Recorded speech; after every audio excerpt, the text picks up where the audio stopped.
Care to sit? I'm sure you'd like to take some weight off your cloven hooves. Calling me the devil? How original, Raymond. Actually, I was calling you a goat. You goat. This is insane, you guys. Yo, this is sexy, man.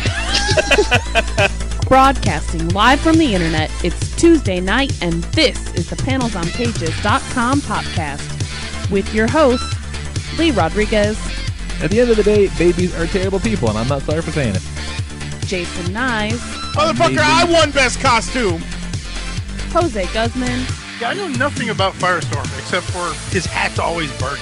And Kelly Harris. Boy, love, it appears we got a penis in the mail. I glued my fucking eyes shut! I just want to see all these Yelp reviews of Jose's jizz. Oh, sorry, I knocked over the salt. Like you had anything better to do.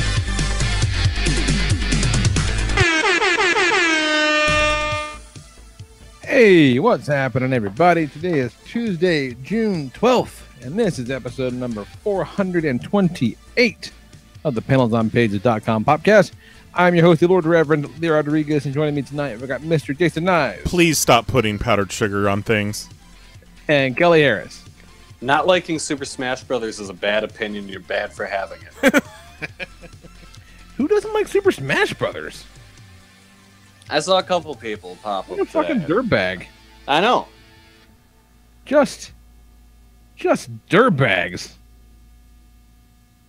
Yeah, Not a good I look. don't understand it. It's How not a could good you look. not be watching the Nintendo Direct this morning and just be joyous with them announcing 65 goddamn characters in that game? That's fucking bonkers. 65. It's everyone who's ever been in it, plus a bunch of new ones, right? Plus the Squidlings or the Inklings from Splatoon and Ridley from Metroid. That's a lot of fucking characters. That's It's great. a lot of characters. But when you start off, you're just going to have the original core characters from the first game, and you'll unlock everyone. I like that. I like how that's great. They said it's not going to be like stupid hard to unlock people like it has in the past, so it'll be more kind of consistent with you unlocking people. That's cool. I did that. Yeah, awesome. no, I'm into that a lot. Yeah, I learned two things on Twitter yesterday. That our country's leadership is a fucking out of control dumpster fire. Oh, you just learned that yesterday. But it seemed really like leaning hard yesterday. Like just some awful shit. And there's also some bomb-ass video games coming out. That was my Twitter experience yesterday. Well, these fucking monsters, and oh, hey, look at that. Well, I don't have much interest in video games, so it was just all our country's a mess to me. So. See, it's all been video games, and look, our idiot is talking to their idiot. What a couple of dildo-looking dudes, huh? Just a couple the of worst dildos. Did you guys see the picture of somebody photoshopped Triple H in the picture with the two of them? I mean, it barely looked photoshopped. I thought it was real. I saw a pretty excellent one of Dana White in between them, like the UFC face-off. It was pretty good. And there was another one with them with the entire 2003 NBA draft class, all wearing baggy fucking suits. That's pretty funny. We live in weird fucking times, guys. Just weird fucking times. And it's not all good. It's not all good. There are some phenomenal looking video games coming out, so we can dull the terribleness with fantasy. Yep. How are you feeling this week, Kelly? Not too bad. Good. I went a little insane yesterday and spent far too much money. What happened? I decided, you know what? I'm just gonna fucking do it, and I bought a PlayStation 4. What? And then I bought 2 Yakuza games because that's literally the only reason why I want a PS4. No, there's so many good games for the PS4. I just want the Yakuza games and then the Fist of the North Star game that team made that's coming over in October, I believe. Dude, right now, Until Dawn is $6 on the PlayStation Store. I would highly recommend getting Until Dawn for $6 fucking dollars. What kind of game is it? It's like an interactive horror movie. Yeah. I have other things. I'll have to play. I'll be playing Yakuza and running karaoke parlor. Kelly doesn't like being spooked. Yeah, I also don't like scary movies much. Yeah, there's some scary shit in this game. It's one of those. Is that one of those David Cage joints? It's a lot like one of those David Cage joints. It's not, Okay. but it feels very similar. Like lots of ways it can end up. Like it's set up like a horror movie. The kids all go to the cabin, and by the end of the game, they can all live, they can all die, and anything in between. It's very fun. I like it a lot, and it stars Hayden Panettiere, the chick from Heroes, and that country music show was in it. Oh yeah, they got the really weird breast implants.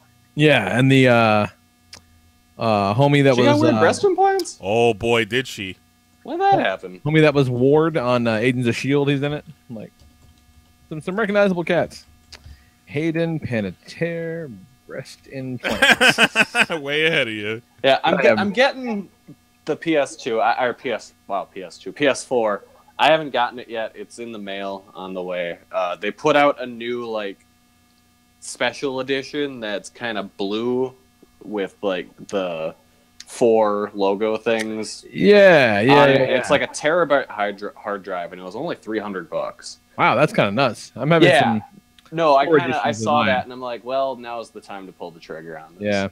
Yeah. It's not gonna be my primary system. That'll still be the Switch, but I really want to play the Yakuza games after hearing so much good things about them.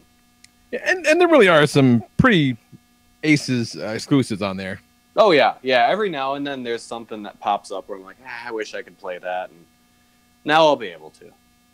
Yeah. Speaking of them David Cage joints, I've played a lot of Detroit over the weekend. I beat it the first time, and man, it was a fucking bummer. Like it did not go great for me. Not so much at all. But I kind of was paying attention and knew what I could do to kind of change things up a little bit. And the game does this thing where you can go back and kind of pick it up from any point and then keep moving forward. So like I don't have to go back and play like all the tutorial chapters all over again, because that would have been kind of a drag. Like they're totally fine the first time out. They kind of help set the tone for the world and shit like that, and that's cool. But once on those is enough. But I accidentally got all my Android brethren completely murdered to fucking death. So yeah, because like the main character is Kara. She's a housekeeper type, and she runs away from her owner with his daughter because he's an abusive asshole. So they're on the run trying to get to Canada. And then there's Marcus, who basically becomes the leader of the Android Revolution, and Connor, who's like a detective assigned to the human cop played by Clancy Brown, assigned to investigate the cases involving the deviant androids who broke away their programming. And it's a lot of fun. But I played it so much and immediately went back. Okay, let's see if I can make this, and this happen. And I did. And I'm like, all right, let's go back again. And then I got about 10 minutes into the third time over 4 straight days. I'm like, I think I'm done with this for a while. I have loaded, but I found that there's entire chapters and story trees or whatever that I didn't even scratch the surface of. Yeah, that's how one of my favorite games ever is laid out. It's Zero Escape Virtue's Last Reward on the 3DS. I think you told us about that a little bit. Yeah, and then the branching paths eventually converge on each other, and you discover it's all alternate universes and shit. That's kind of dope. And they're just like, hey, we fucked up real bad in this. Let's jump to another timeline and try it there.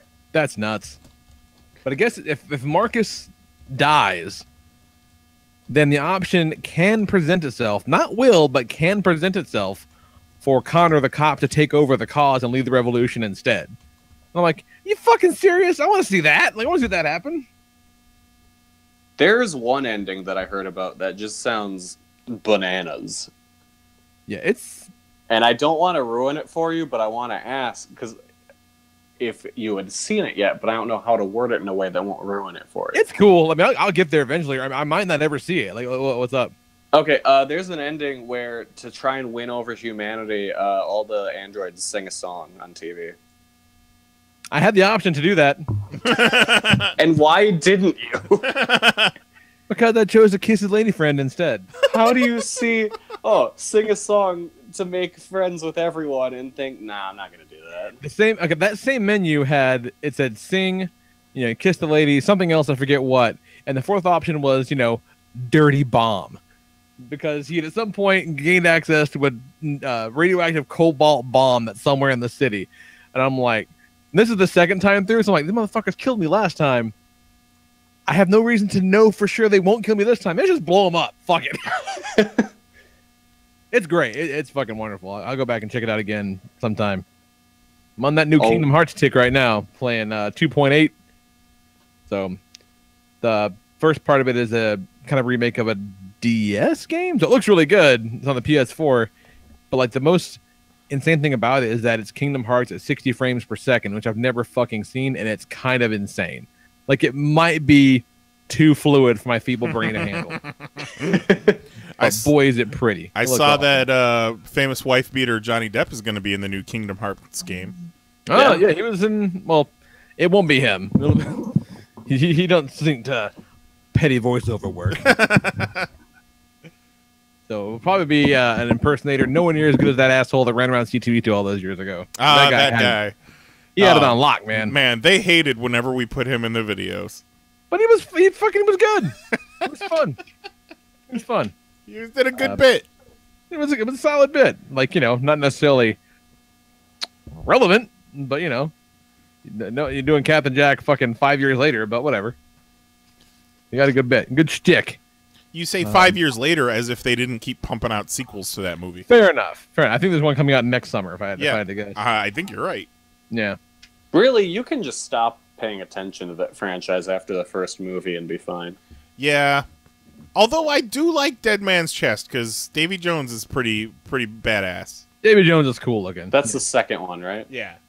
Yeah, no, he does. Now it ends with him getting eaten by the Kraken, and you're like, well, fuck, I gotta see what happens with the Kraken. True. And then Barbossa comes back for reasons I'm frankly still unclear on. You know what's weird? I saw that second movie in the theater and have never seen any of the other ones after that. I mean, you're probably okay. I must have just been saw them get eaten by the Kraken and was just like, I think that's just how I'll choose to end this franchise. That's over. That's how the movie ends. It's kind of I think I'm good. That asshole got what's coming to him. Yeah. What if there's a cool crossover where the Kraken was actually sent by Mara? Oh man, I can see it. Get it? I can see it. Gotta do something. Let's see. I fell behind, but I rectified it. Wrapped up Riverdale season 2 on the Netflix. Oh, nice. God, it's still so wonderfully terrible. Like, that is a world wherein there are no consistent rules with itself. No, because it turns into Mad Max for like an episode. For no, like, what the fuck? Okay, it's so fucking incredible. So I love that show. There was a serial killer running around shooting folks at the very beginning of the season. And it ended up in this very anticlimactic thing where this guy died. And you know for a fucking fact he wasn't the dude. Like, he's not the guy. There's no way he was going to be the guy. And so then he kills a kid and, like, puts her body on display during the High School Musical, which, by the way, is a musical version of Carrie. Sign me the fuck up. That's incredible. And then, like, through the vaguest and shittiest of circumstances, it gets pinned on one of these kids from the wrong side of the tracks. And if that town is not divided by a literal set of train tracks for how on the nose it is, I'd be fucking flabbergasted. And so when they have to let this kid go because there's, no fucking evidence to even remotely connect him to the crime, an actual goddamn riot breaks out in this shithole town. And there's, like, fires. It's so fucking dumb. And then they kind of resolve the killer thing, sort of.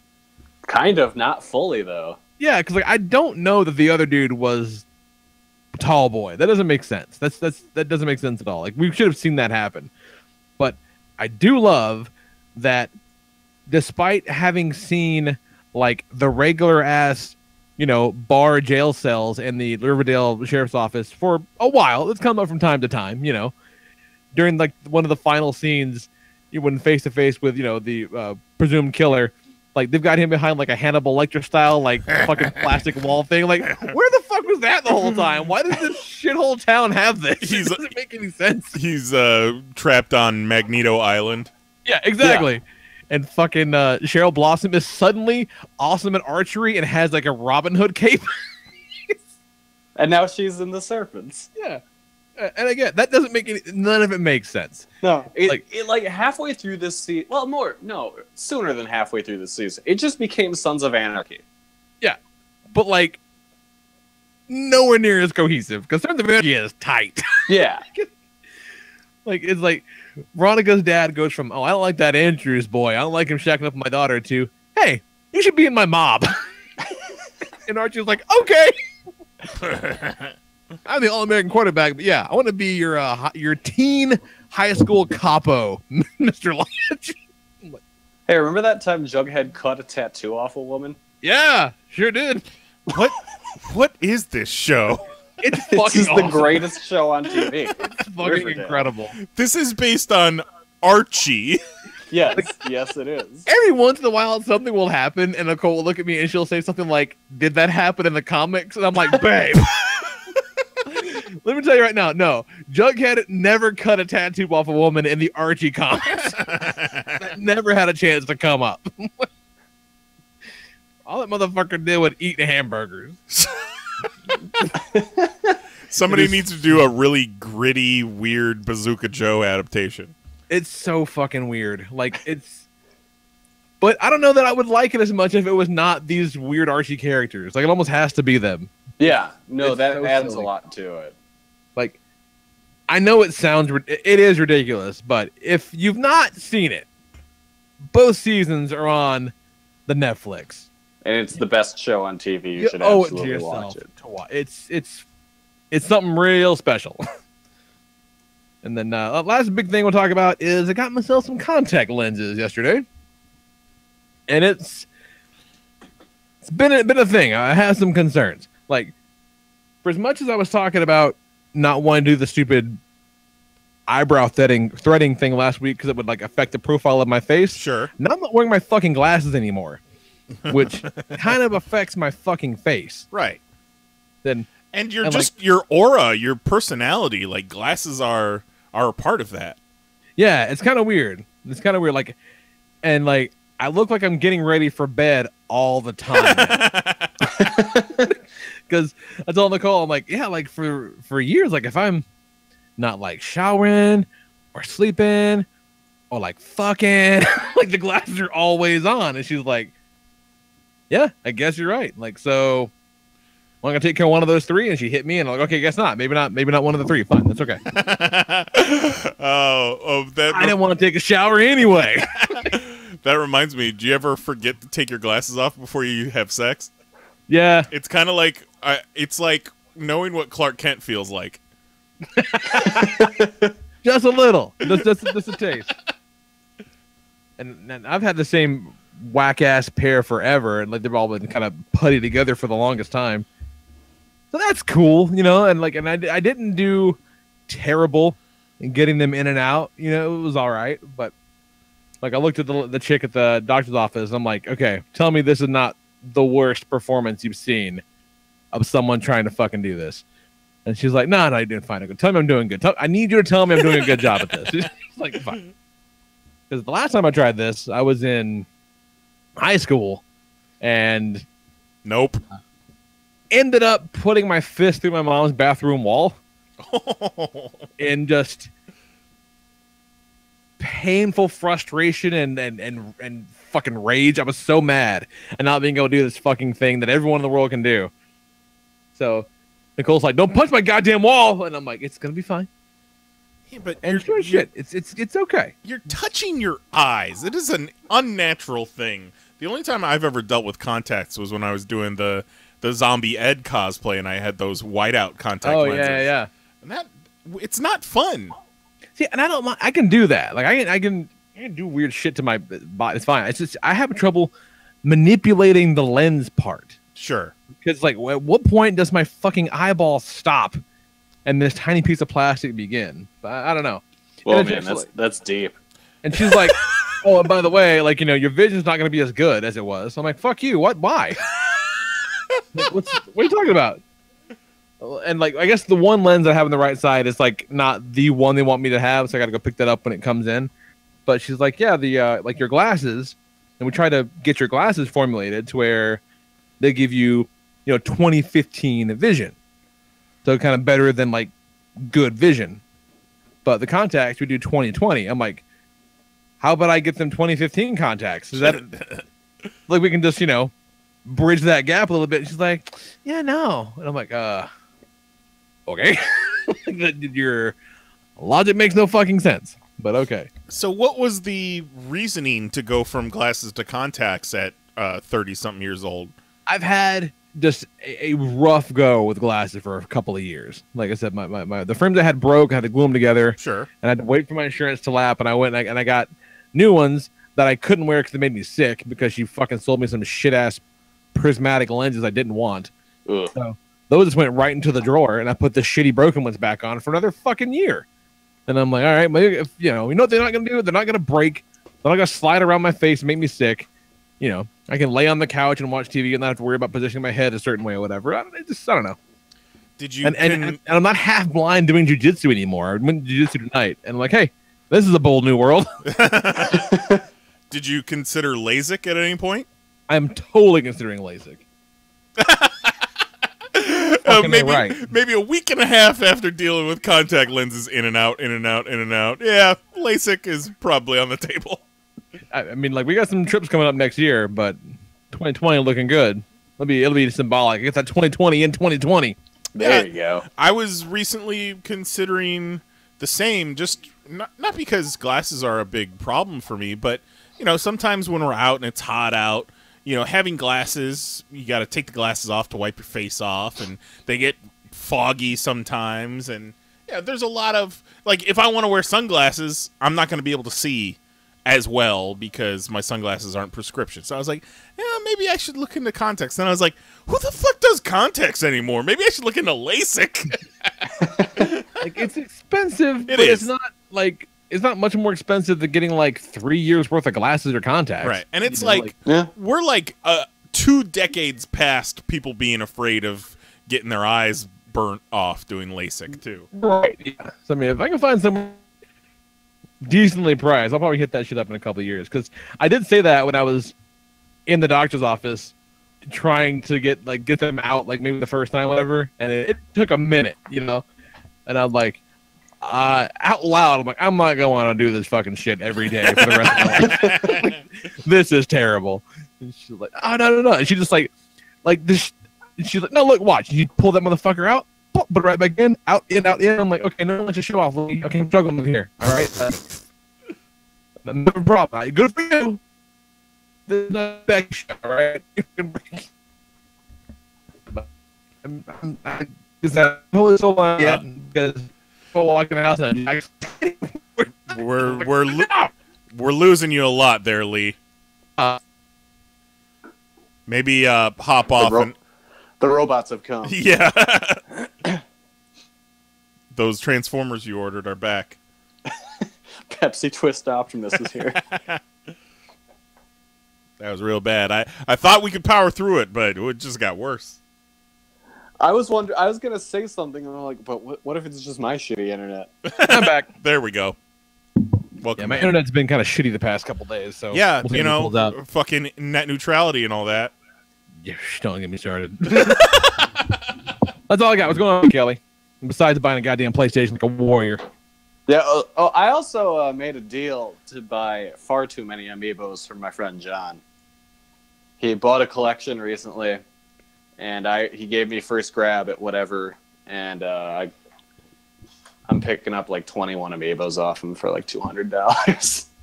Now, are these amiibos mint in box? Or are they used? Some are used, some aren't. Lightly seeded amiibos? Yeah, you know what? Those are some hard to find ones, so if they've been seeded, I'll take it. Oof. You know, maybe just a Q-tip and a little bit of Windex. Yeah. Yeah. Clean all that gunk right off. Yeah, Nicole has talked me off the amiibo ledge a few times. Because I'm like, hey, if I do this, Mario has a fucking cute new outfit. And she's like, no, you can't. No.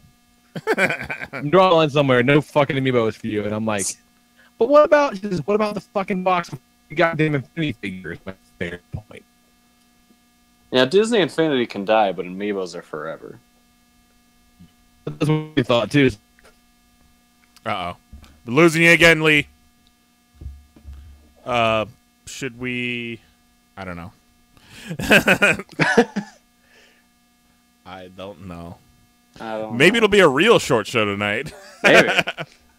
Let's just pretend it's going really well. How about that? Yeah. Okay, so outside of that, and buying the PlayStation and the Yakuza games and the amiibos, I've been watching a bunch of wrestling, as no one is surprised about. My stars.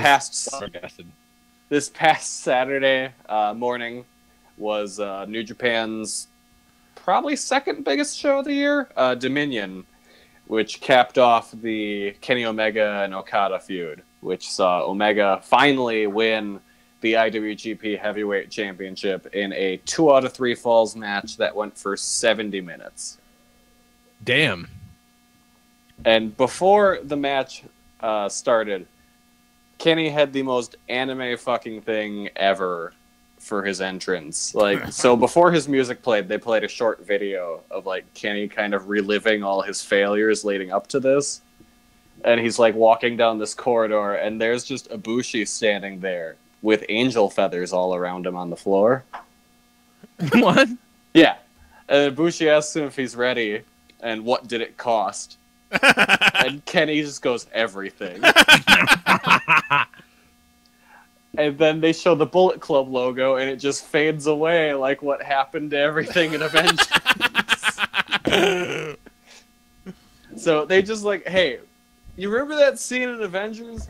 What if we just make it like live action anime?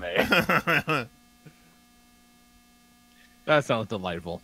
Yeah, no, that was awesome. That match was fantastic. Also on that show, Chris Jericho won the Intercontinental title over Naito. That's nuts. Good for Jericho. Yeah, no, that's huge. Fucking New Japan run in his 40s. Yeah. And obviously it signifies that it's not just a one and done like his match against Kenny. Yeah. Yeah, no, it's nuts. And I really like what he's doing in New Japan, where he's working very much a brawling style. Like, he's busting dudes open and taking them all around the arena and throwing chairs and tables at them. Like, it's different from what we've seen from Jericho in the past, but I like it a lot. He likes to change it up every time. Every run, he wants to have a different character, a different outlook, a different style, something new. And like, what I really liked about his look for this one was he came out to the ring wearing like a fedora, and then he had like almost just black crow makeup on. Yeah. What I loved about it was that's what his character would think looks cool. Because he's like, the character he is he's like the delusional old guy. Bro dad. Yeah, and so it's perfect. Like, it looks like what that version of Chris Jericho would think is cool. And he just looks kind of like a doofus, and it's great. Oh, man. And then after that, on Sunday and Monday, I watched GCW's Tournament of Survival and then CZW's Tournament of Death. Those sound like conflicting stories. Well, one's by the shot callers and one's by the cop callers. What? Yeah, I saw you reference cop callers about CZW recently. What was that in reference to? They're the ones that have allegedly calling the police on GCW to try and get their shows shut down. Oh, that's fucked up. Yeah. Wait, what? Yeah. No, there's a big inter-promotional, like, real-life feud. CZW, the guys that brought out a barbed-wire trampoline this past weekend, are calling the cops on other shows? Yeah. That's and lame. they also made put down an ultimatum so their guys can only work one company, either them or GCW. And that's why you don't see Janela on CCW shows anymore. But you see Jimmy Lloyd's big ass. You do. He won Tournament of Death. Oh my god. You know what? I'll give it to him. He put on a good showing. What a specimen that Jimmy Lloyd. How old would you guys say Jimmy Lloyd is? He's probably 27. He just turned 21. Oh my god. No way! Yep. I thought I was screwing young as a bit. Nope. He just turned 21. He looks every bit of 39.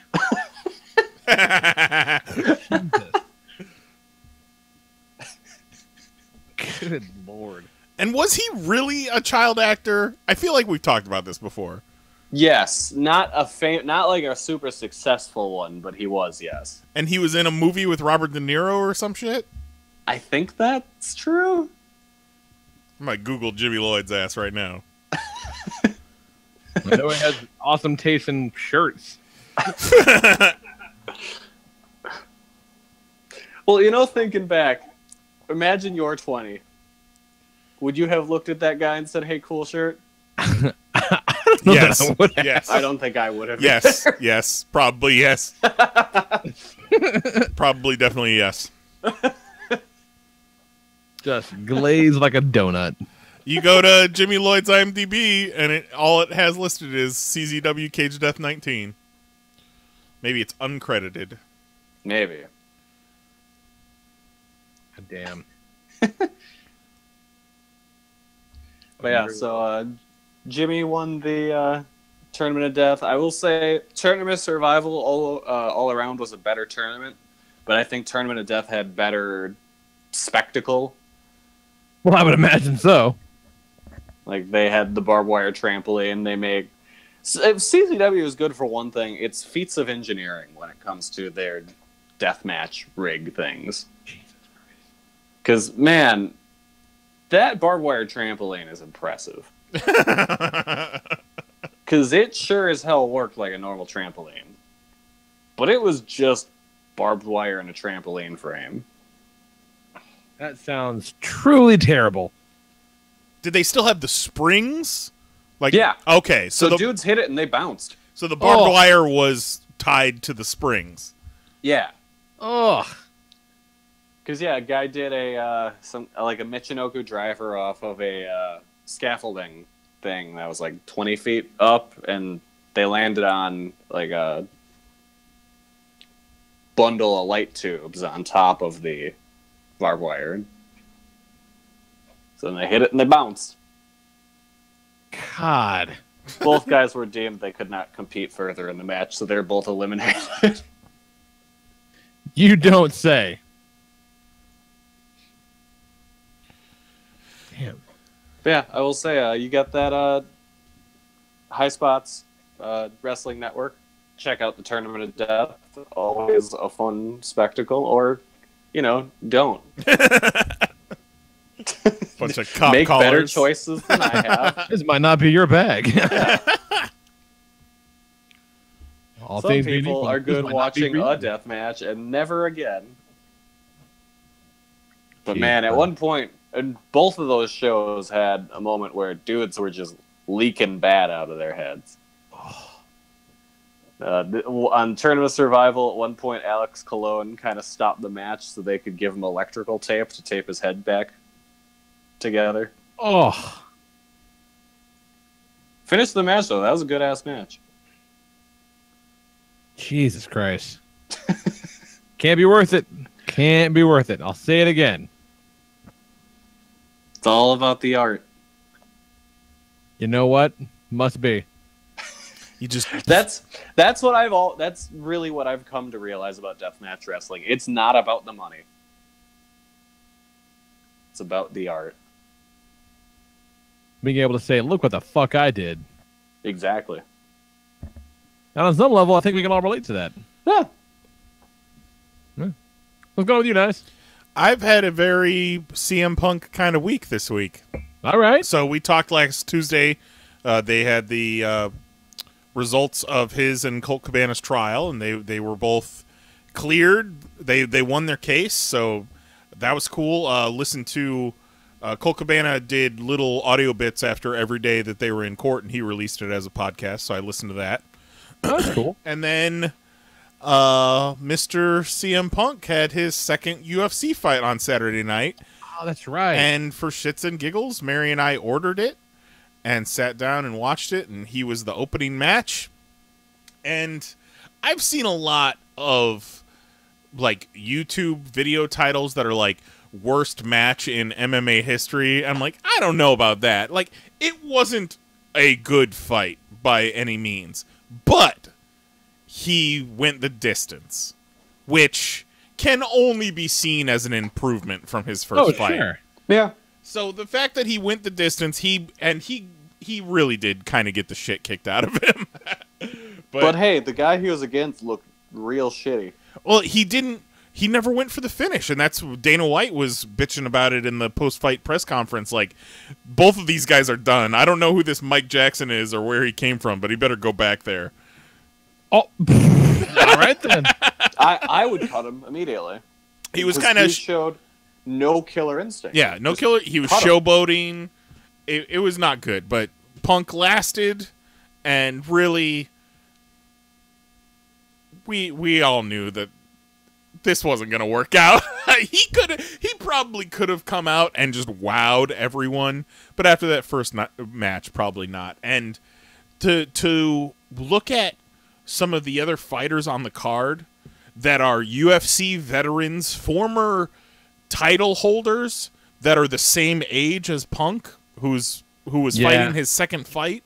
It's like, man, like, unless you are some sort of outstanding freak athlete, you can't just kind of walk into the UFC at 37. I think so, yeah. And compete with people that have been doing it for 10, 15 years. And But, you go fucking hit up a, lower promotion. Maybe go hang out in Bellator for a while. Maybe. I don't know. But then again, he really kind of got his shit punched in, and he did not look like he liked it. And he was pretty gassed after that first round. And this is, he's been training a while for this match, and he's not going to get better at this point, I feel. Like, do it as a hobby and say, fuck it. But shit's hard. I'm sure. But, man, good for him for getting a payday and kind of living a dream and going the distance, not getting tapped out in the first round or knocked out. And then stemming from that, I also re-listened to the original Punk Colt Cabana podcast. They did the 2 episodes right in a row where that's where the whole trial stemmed from. Right. And man, he did not talk a whole lot of shit about Dr. Amon or Amon or whatever the hell his name is.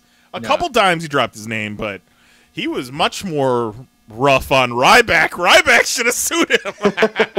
Ryback probably would have had a better case. Probably. Triple H, yeah. Vince.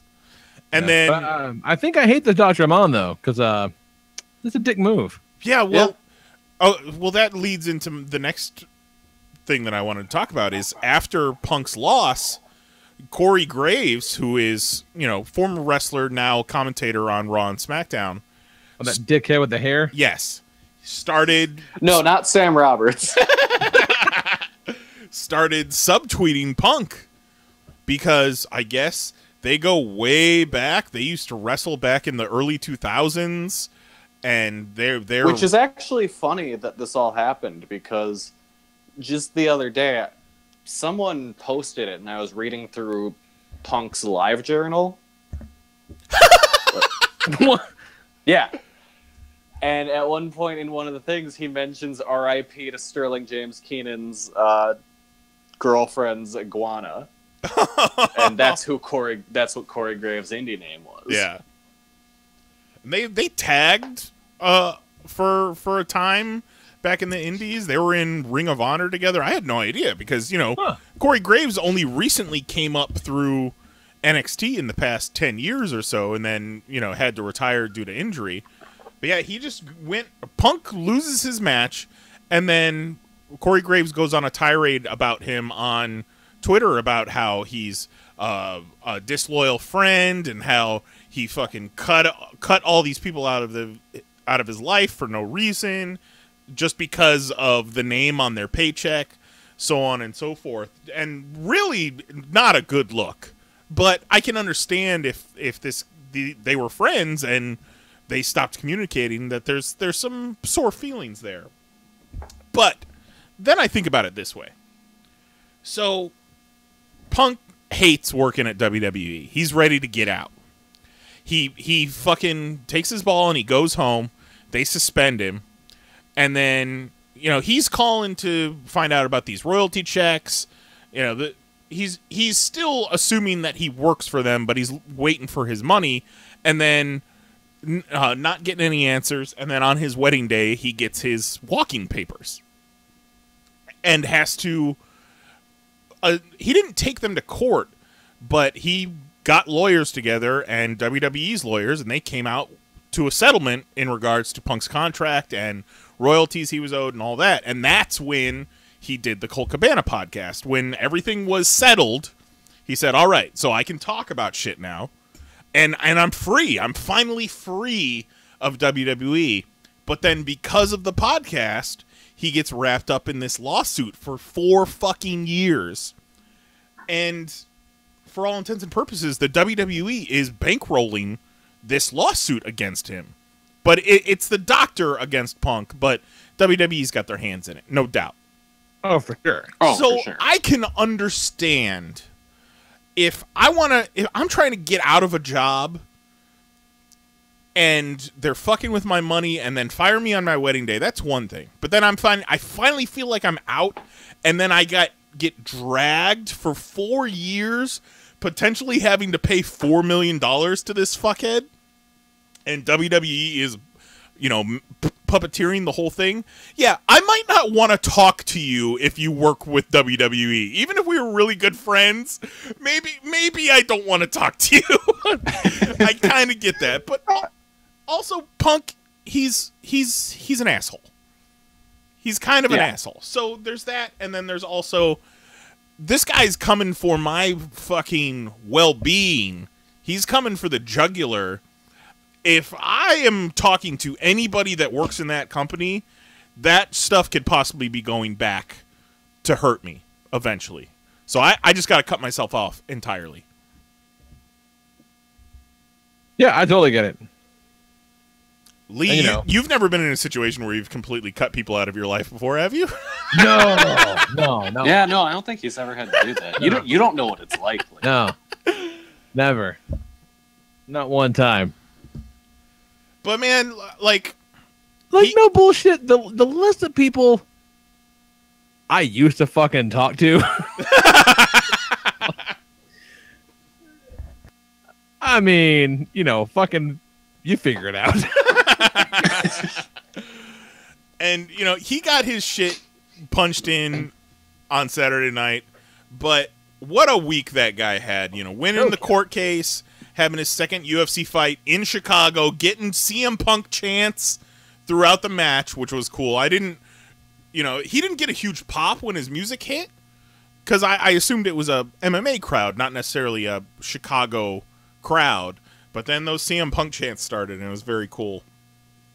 And, much respect for and he's finally free. Unless they come up with some other goddamn bullshit lawsuit. And I could see, logically, with the kind of bad blood between Punk and Vince specifically. Because on that first podcast, Punk's like, oh, so you go on Stone Cold's podcast and apologize, but you can't fucking call me? You can't text me?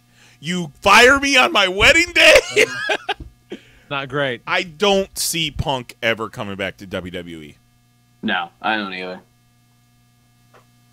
I don't really see him coming back to wrestling at all, but that would make me super happy and surprised if he does show up at All In. So there's that. I think we'll see him. Could you imagine? He didn't get wrecked. He didn't do amazing. So I think we'll see him. Right. He didn't get some would say he got embarrassed, but just the fact that he went the distance, I feel, gives him some cred. Yeah. Oh yeah, that's not embarrassing at all. I think he needs to stop. Oh yes, definitely. Because if this bottom of the barrel loser, Michael Jackson, was able to pretty decisively beat him, he should probably stop. Punk got a couple punches in, a couple kicks. He got a couple takedowns. It wasn't completely one-sided, but he probably wishes it was a one-round fight. Yeah, for sure. It's just, I mean, UFC is not where you want to go over your first 2 fights. Well, if the money's there. That's true. I mean, I'd go fight UFC tomorrow for the kind of paycheck he got. So. Yeah, like I said on Twitter, I'd let someone kick my ass for $500,000. Going back when I was a kid, when Mike Tyson's first fight back after that whole one in prison for rape thing, we kind of let him off the hook for as a society. Right. No one talks about that anymore, but he's got a silly cartoon. He makes the piano jokes in the movie with the drunk people. Hangover. But also, like, convicted rapists. No one talks about that. No, he's got a cartoon. Yeah. Pigeons. Look at that face tattoo. It's funny. His first fight back was against some fucking scrub from Massachusetts. He had, like, I remember from Massachusetts, he had like a shitty rap he did at a press conference. But I remember, like, no one thought this guy had a fucking chance, obviously. And then to the point where this dude, he sold, they have all the sponsorship and shit like that, whatever. But he sold advertising on the bottom of his boots. Like, the dude going into fight ties and talking shit like, well, just in case, I'm going to get that Jimmy John's on the bottom of my shoes, just in case you happen to see those. Get all that money, man. That's smart. The one fucking fight. And, didn't go so hot for that guy. What was his name? I don't remember. Exactly. Do not remember. But just imagine we're at All In. It was goddamn Kelly. Glass Joe. Just imagine, Kelly, we're at All In, and either like Kenny Omega's in the ring, he just won his match, or like Cody wins the NWA championship, and then you just hear, oh shit! I thought it was gonna start out with the fucking guitar riff, but thanks. It's not like I could preview it while I'm sitting here. We got it though. You got the joke. And that would be kind of fucking awesome, Knize. It would be. Even if he never does anything ever again, but just walks out, the place would fucking explode. And the best part would be that WWE is watching this. Oh, yeah. So that would be a real good fuck you. And then other than that, switching gears, last night me and Mary finally sat down because it expires on Hulu in 10 days. We started watching the Jenna Fisher Splitting Up Together show that's on NBC, I believe. Jenna Fisher, who was Pam on The Office, Right. That's ABC. I see commercials for it when I watch General Hospital. ABC, there it is. Where the basic concept is husband and wife, 3 kids. They can't stand each other anymore, but they can't move into different houses, so they get a divorce. One lives in the garage for a week, and then they switch off. That sounds fucking awful. It's actually not bad. And the best part is this most recent episode we watched. Jenna Fisher was wearing this dress that showed probably 65% of her boobs, and that is what I am here for. So if you wanted to watch it, it is expiring on Hulu. I believe there were only 9 episodes of the first season, and they did sign on for a second season. So, And Tim, well, good for you. I'm very glad that you got to have that experience. like, there were shots where she's wearing this dress. There are shots. I'm like, I think this is the most boobs I've ever seen on network television.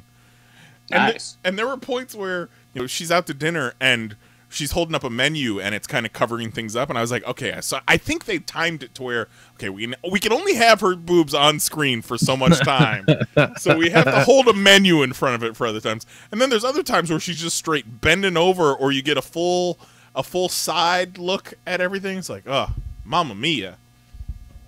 God bless. You know what? If the day comes when I don't get excited about seeing boobs, just fucking roll me out.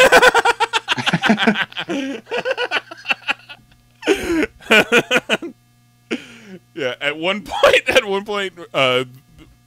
there's a shot that's very, very booby, and Mary even goes like, "Whoa!" and then she looks over at me, and my eyes are bugging out of my head. God bless. Class act. All day. So we got any mail or anything this week? I was hoping we'd have somebody would drop us a mail to popcast@PanelsOnPages.com. Hit us up with that fucking top 6 joint, but that does not appear to be the case. That's all we got. Did you check the voicemails? No, but I will. I have one from May 3rd right here. Transcription not available. 2 minutes and 54 seconds. Let's see. Jesus.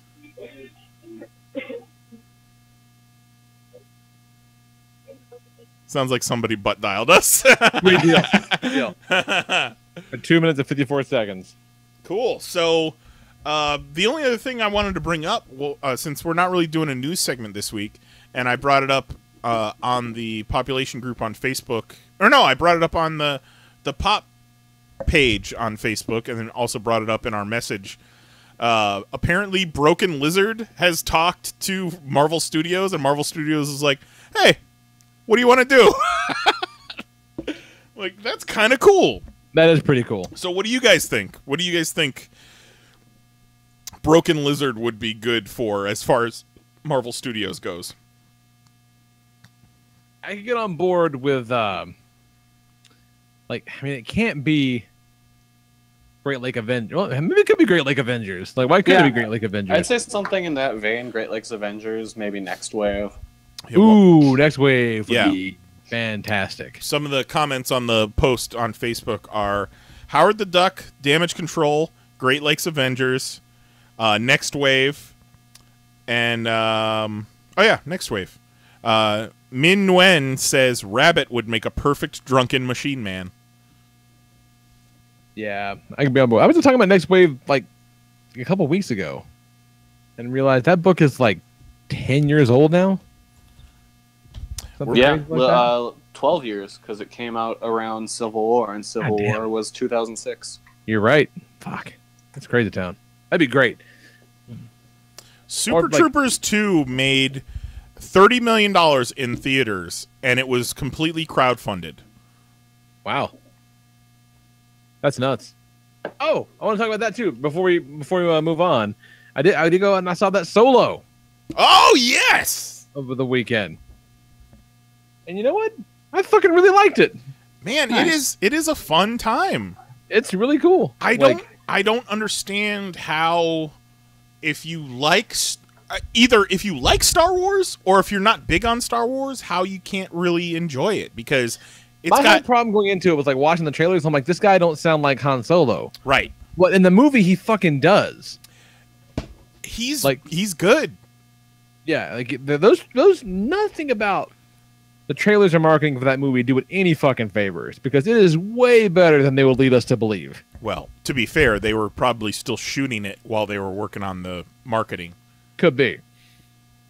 I thought it was super fun, man. Like, it's it's so over the top fan servicey at so many different places. Yes! Like, they're just it's winking at the fucking fanboys every step of the way. For real. How they didn't like it. One of the biggest complaints of Last Jedi was they were shitting on the previous Star Wars movies and kind of throwing the baby out with the bathwater.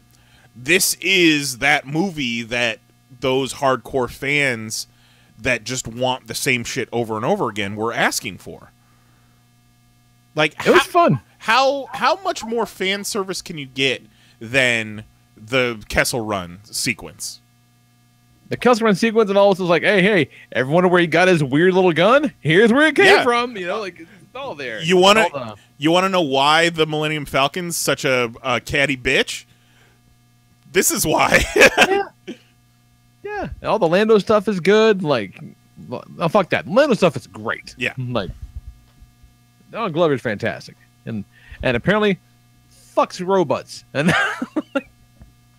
like. I'm okay with that too, because you know, in a world with a robot, of course they're fucking robots. He's not the only one fucking robots in that world. Not just fucking a robot, but has like an emotional relationship with a robot. Loves that robot. Although I gotta tell you, between watching Solo and I've been playing lots of Detroit, I didn't see one goddamn robot cleaning the pool, and I feel like they're missing an opportunity in these worlds. They're fucking up. But I like Solo quite a lot. Yeah, I don't get it. Like I liked it way better than I did Last Jedi. Well, I love Last Jedi, so I can't necessarily agree with you on that. But I thought it was quality. Just like Last Jedi, but there was no, I don't know, say 45-minute segment of Solo that I'm like, this movie doesn't need this. Like, there was no point. I'm like, this. None of this served the story at all. Like that didn't happen, and that definitely happened in Last Jedi. Mileage may vary, yes. Yeah, I thought it was great. That was pretty fun. I liked it a lot, and the kid liked it too. Like, and it's always so weird, man. Like I would never like say that she's a Star Wars person, but I'm like, hey, I'm gonna go see Solo. Do you want to come? She fucking rocketed out of the seat. I'm like, are you a Star Wars person? I didn't know. Well, I mean, Star Wars is one of the biggest things on Earth. Yeah. One of my favorite bits that doesn't get a whole lot of play because the character's in it for about 5 seconds is Jon Favreau as Rio. Hell yeah, Jon Favreau. He's great. That character is great. Like, man. I like the way that he moved. Yes. Like, his whole fucking thing was really, really cool. Like, Woody Harrelson, like the bit at the end with, I mean, I assume Kelly doesn't care too much about spoilers. So. Nah, I'm good. Fucking Darth Maul at the end. I'm like, oh shit, that's right. They did put him in those cartoons. Yeah. So that's a thing. Okay. Those cartoons count. Right on. They do. They certainly do. Pretty cool. Well, I was on board for all that shit. I liked it. Cool. I liked Han speaking Wookiee was just stupid enough to be excellent. It's kind of like how Thor took Groot as an elective. Right, yeah. Yeah, that was cool. Like, I you know, like, if you didn't go see it for some whatever fucking boycott or I don't know, whatever the fuck, fine. But, like, if you saw it and didn't like it, I feel like, I don't know, you might be a little broken. that was a fun fucking movie. Yeah, yeah. It's constantly moving. It doesn't drag. It's fun. It has interesting characters, good action, interesting twists, interesting fits in the universe, yeah. like fits like a fucking glove. Yeah, it's cool. I liked it a lot, more than I expected it to, for sure. I am so it's downright goofy at times, to the point where I want to see this Lord and Miller version because they must have gone off the wall. And I'm into that. It's not like this was some super fucking somber picture when they finished with it. Yeah, so what the hell did they do? They 21 Jump Streeted it.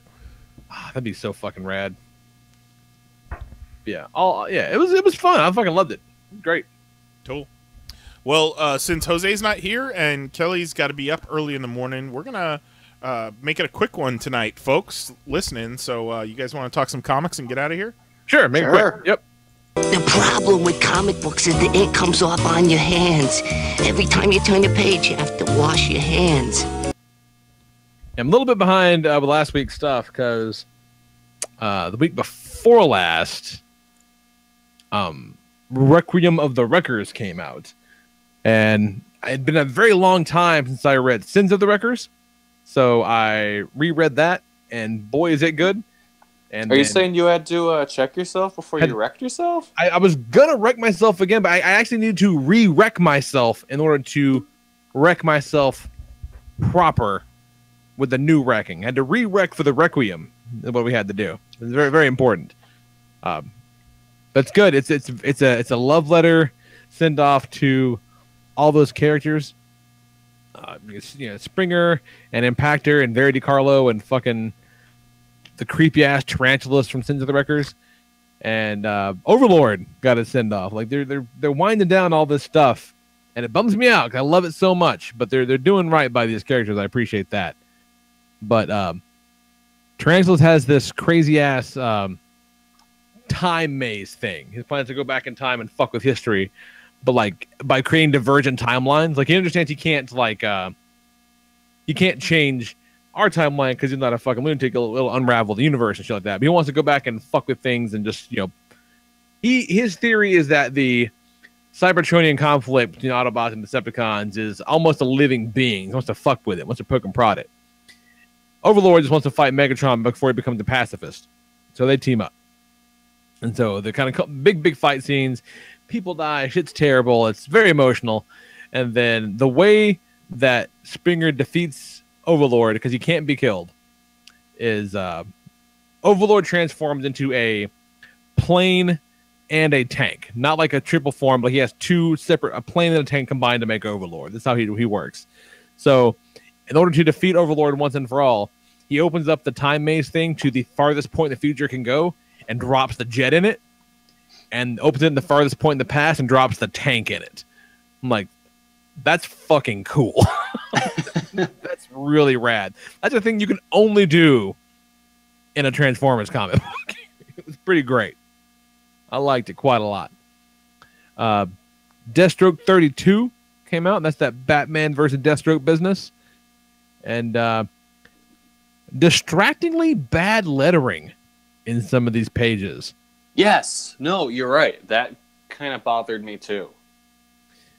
Like, was the thought bubble where like the only thing on the panel is like Deathstroke gets flying through or something like that, and it's like, I think it says something to the effect of like getting on my nerves or something like that, and like it's GET hyphen the next line ING on my nerves. Like it's really just shitty lettering. Like bottom line, like it's just no reason it should be that distractingly awful.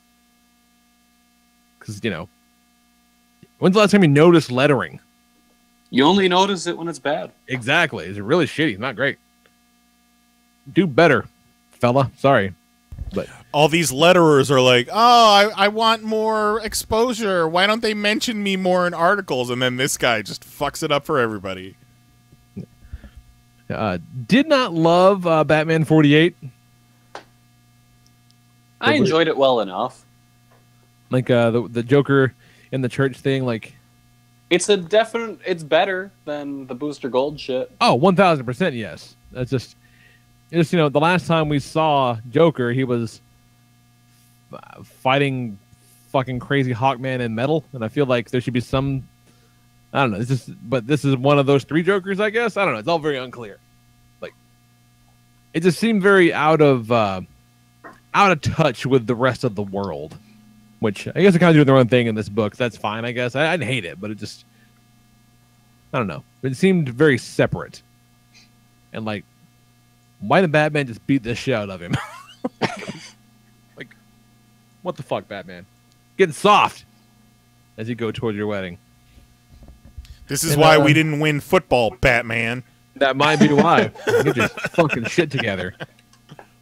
And last thing I'll talk about is issue 2 came out, and that reminded me that issue 1 existed, so I went back and read issue 1 of Death or Glory, which is this mini from Rick Remender, and the artist is a guy named Bengal, who I guess does lots of European comics and shit like that.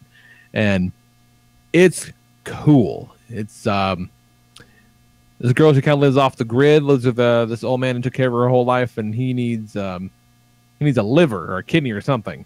And so she plans this heist to, get the money to take care of him, and also kind of robbing a bad dude who is her ex-boyfriend, and shit goes south. It's a Rick Remender crime comic, and I fucking love Rick Remender crime comics. So sign me the fuck up for those. So highly recommend checking that out. It's very good. Very, very good. What you got, Kelly? This past week was a bunch of #1 issues from Marvel and DC, so I read those. New Doctor Strange #1 was all right. It's all right, yeah. Yeah, Doctor Strange goes to space, and it's fine. Ant-Man and Wasp #1 was fun. The new Deadpool #1 was very much in the same tone as the movies. Like, Scotty Young is the writer on this, and he did a really good job of matching kind of Ryan Reynolds' voice. Justice League #1 came out, and it's further Scott Snyder doing Grant Morrison fan fiction, so I'm into it. Yeah, it was a little tough. Yeah, I liked it. I liked it quite a bit. I got to the end of it, and I'm like, what the fuck is even happening? I have no idea what's happening. Well, something bad's coming to Earth, and the Legion of Doom is together, and they fucked up what's his nuts. Yeah, Vandal Savage. Savage, that's his. Yep. That's his nuts. So they fucked that dude up. He's probably dead now. But I thought that was his whole stick that he couldn't die. Well, they were using the one thing that can kill him. Oh yeah, that magic ball. Yeah, that is an established thing. I just can't remember what it is. Oh, okay, all right, okay. Like there is like an established. Oh, this rock can kill him. Yeah, I'll be the first to admit my deep cut DC knowledge is not the same as my deep cut Marvel knowledge, but there's some weird shit in this. Oh yeah. No, that was one thing where I was reading it and I'm like, fuck, I don't remember what this is, but I know what it is. I do. I love Jimmy Chung's Martian Manhunter though. Yeah, he looks great. The whole book looked great. It really does. Yeah, I was a big fan of this one, and then but what I liked even more was the Immortal Hulk #1. Yeah, that was weird. Yeah, it was. It's the Hulk, but it's a slasher movie that's pretty much a reverse slasher movie because the Hulk is your slasher and he's the good guy, but he ain't killing anybody though. Because what happens in this issue is Bruce Banner is at like a convenience store when it gets robbed, and in the process, he, girl, and the worker all are shot and killed by the robber. And when night comes, Banner comes back to life as the Hulk, and Hulk goes in and gets vengeance. And it was fucking cool. It was pretty fucking rad because it's even drawn like a horror comic. Yes, like it looks awesome. The writing is great. I can't wait for more of this. Yeah, you didn't read that No Surrender story, did you? No. Yeah. So this is where they introduced the concept of this kind of thing happening. Like when Hulk came back, they opened the next issue with like this montage of all the times that Hulk and Banner have died, or Banner, I guess, has died. Because you kind of forget that it happened a lot. And so they were like, oh, yeah, that just means that one of the side effects of being the Hulk is that he can't die. Because obviously he can't because he keeps coming back to life. And I'm like, huh. I can't really... Checks out. Yeah, okay, sure. Great, that's a thing now, I guess. Cool. Fine. So, yeah, it's like... I don't know. Fucking Vengeance Spirit Hulk. It's so... I don't know. I loved it. I loved it a lot. It was cool. It's awesome. I really, really enjoyed it. Yeah, and Al Ewing is very hit or miss for me. But that was pretty great. And then I think that's about it. Solid. I digs it. While you guys were talking comic books, I saw a headline on the wrestling news site I go to that says, CM Punk's UFC opponent has words for Daniel Bryan. Oh, because God. apparently Daniel Bryan did say he could take him on the ground. Yes, yeah. Apparently they were doing an Instagram Q&A, Daniel Bryan and Brie Bella, and during the session, Bryan was asked if he could beat CM Punk's UFC 225 opponent, Mike Jackson, and both Bryan and Brie said, yeah, you could definitely beat him. And then Mike Jackson tweets at Daniel Bryan, don't let your mouth write a check your ass can't cash. You don't want to get potatoed like your mans did at UFC 225. And then Bryan replied, interesting. Because his contract's coming up. Yeah, but the man has fucking... No. No. He just wants out. He wants out. I can't wait for him to leave. It's going to be awesome. Dude, if when he leaves, not if, when he leaves, he's going to have the life he's always wanted on the indies, I feel like. Yep. I mean, you just got to look at Cody and look at how high he has risen without the WWE machine behind him. And if Cody can do that, imagine what Daniel Bryan can do. Fucking Cody. I mean, before him, look at Drew McIntyre. Yeah. Huge deal. To the point where they brought him back and they're talking about putting the belt on him. Giving him the run they should have the first time. I have to admit, though, I've kind of taken the Kelly approach to WWE TV lately. I can't watch... If I watch Raw or SmackDown, it's barely garbage. Like I'm playing Sudoku with Raw on in the background. Like I will put it on to take a nap too. But I can't Oh God. I can't invest myself in 5 hours of frustrating TV every week. I'll watch Money in the Bank, and then after that I have my WWE Network account canceled.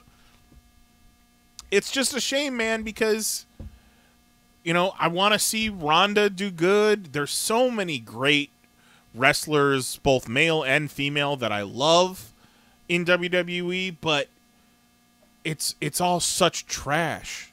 Yeah, it's garbage. They have the most talented roster they perhaps ever have, and it's so bad right now. And the reason they have that talented roster is so that nobody else can have them. Exactly. Oh shit! Yeah. And that's why they don't release people like they used to. No. They used to release people like a dozen at a time. I didn't think about that, but you're probably right.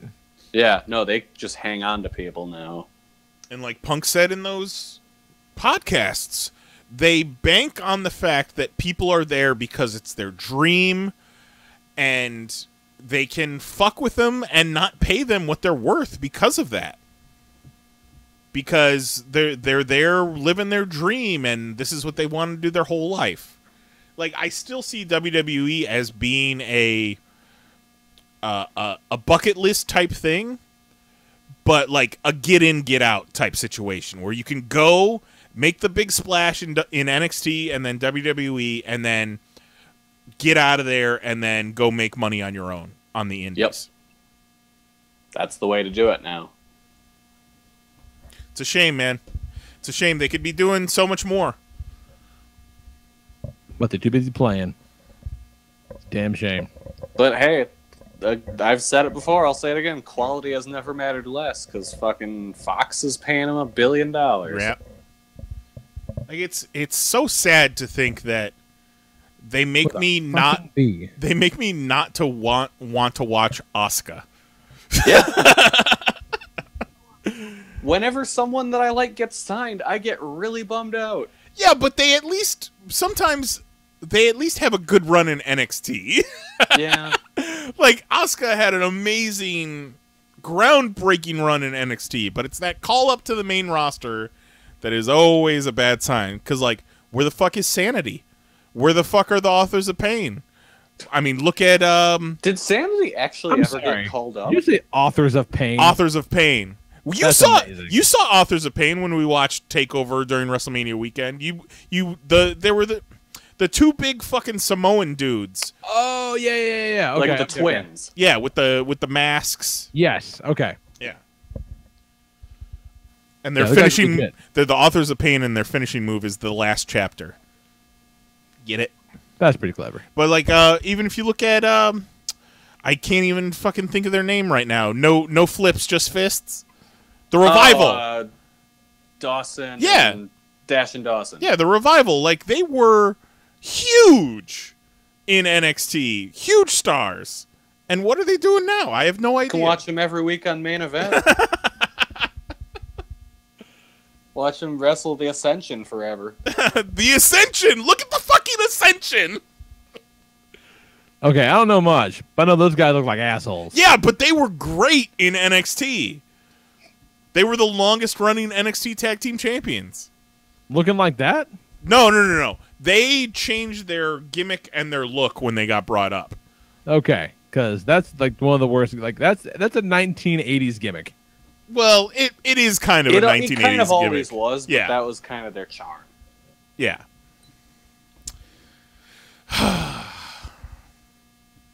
What are you doing? What are you doing, WWE? Go watch New Japan. It's better. So is there English commentary on New Japan? For their big events, yes. Okay, all right.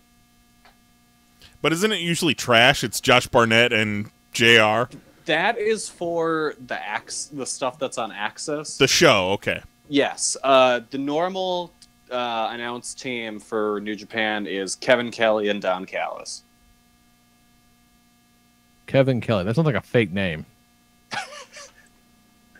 The one thing I love about Don Callis' commentary from this past weekend is that he's, clearly the heel commentator. But he remains consistent. So now that Kenny has turned face, he's always been, like, the biggest Kenny supporter. So he's still supporting him, even though he's not really supposed to, as the heel commentator. Okay. And so, like, at one point after he wins the match, Cody comes out. And he loves all the Bullet Club guys, but as soon as Cody comes out to potentially ruin Kenny's moment, he's just like, "Get that piece of trash out of here!" And like just hearing him get invested, like, was so good. He was another like character in the match because like, Okada hits the Rainmaker, and you just hear Don Callis go, "God damn it, no!" That's great. Oh, fucking Lucha Underground coming back in a couple weeks. No, tomorrow. Fuck, even better. Thanks for that update, Kelly. All right, that's great. I thought it was like late this month. Fuck. Yeah, no, that's tomorrow. Hell yeah, son. I hope they bring Dario Cueto back from the dead. Well, from what I've seen, it looks more like a traditional wrestling show than it did before. Oh, I have mixed feelings about that. Because they had to cut down the production costs. Because they were ridiculously high. Because it looked amazing. It looked great. No, it looked awesome, but it just wasn't bringing in the revenue that it needed to. Well, I mean, I get that. But it's on the El Rey network. Yeah. Whatever. More lucha is good lucha. I'll check it out. Yeah. More options other than WWE are always good. Exactly. Fuck yeah. Is there anything else that about to take us home? Yeah. Well, actually, speaking of more options, I've become a fan of Impact. I watch that on a regular basis now. Mm-hmm. I hear it's quite good. It's not amazing, but like this week was kind of eh. But like they have one of the most consistent good stories between Eddie Edwards and Sami Callihan right now. And it's gotten more interesting by adding Tommy Dreamer to it, oddly enough. Because, like, Tommy Dreamer might be the most interesting character in wrestling right now. Because he's watching himself in Eddie Edwards. Because, Tommy was always obsessed with Raven. And was always trying to beat him, no matter what it cost. And he's watching Eddie go down this road, too, and trying to stop him. And it's fascinating, actually. Yeah, that sounds pretty great. So they're making reference to like ancient ECW continuity. Yeah. That's kind of genius. Because he's even told him, he's like, "Look, I've been here. I've done this." He's like, "I was consumed by it like you are." And he's like, "You're letting it destroy your life. You need to stop this." How far do they go with referencing it? Do they say Raven? Do they say ECW? Or do they have to skirt around that? I feel like he said Raven. I don't know if he said ECW. Well, because Raven is Raven's property. That character, like he was Raven when he was in TNA. So yeah, no, he talked about it. I don't remember if he mentioned ECW by name, but I know he talked about Raven. Raven was one of my favorites. Oh, Raven was the best. And I was so excited when he came to WWF. Taz was one of my favorites, too. Say it, yeah. Who else? Taz. Oh yeah, I love Taz. Taz's WWF run was pretty good. I don't remember shit Raven did in WWF. No, the Taz WWF run was not good. Taz's his debut match at that Royal Rumble against Kurt Angle, that was great. But then it just went down the fucking tubes. Yeah. And they put him in a cutoff shirt and jogging pants. And I believe Kane eliminated him from the Royal Rumble in like 7 seconds. Something like that, yeah. That's not a great look. Nah, what are you gonna do? Sorry, Taz. Wherever you are. I bet you're not going to be surprised when I say that he has a podcast. Get the fuck out of town. No one has a podcast. Jesus. All right, let's all call it a night. Yeah. Sorry for the short one this week, but sometimes life gets in the way and gotta take care of our boy. So we'll be back next week. Email us, popcast@PanelsOnPages.com, or we'll leave us a voicemail, 616-951-1POP. We'll read them, play them, all that stuff, and come back and watch us next week at 10 p.m. Eastern, 9 p.m. Central at youtube.com/PanelsOnPages. So, for Jason Knize and Kelly Harris, I'm the Lord Reverend Lee Rodriguez, and we'll talk to you fools next week. Night. Love you. Bye.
That was wonderful. Bravo! I loved that. Oh, it was great. Well, it was pretty good. Well, it wasn't bad. Well, there were parts of it that weren't very good, though. It could have been a lot better. I didn't really like it. It was pretty terrible. It was bad. It was awful. It was terrible. Get him away! Hey, boo! Boo!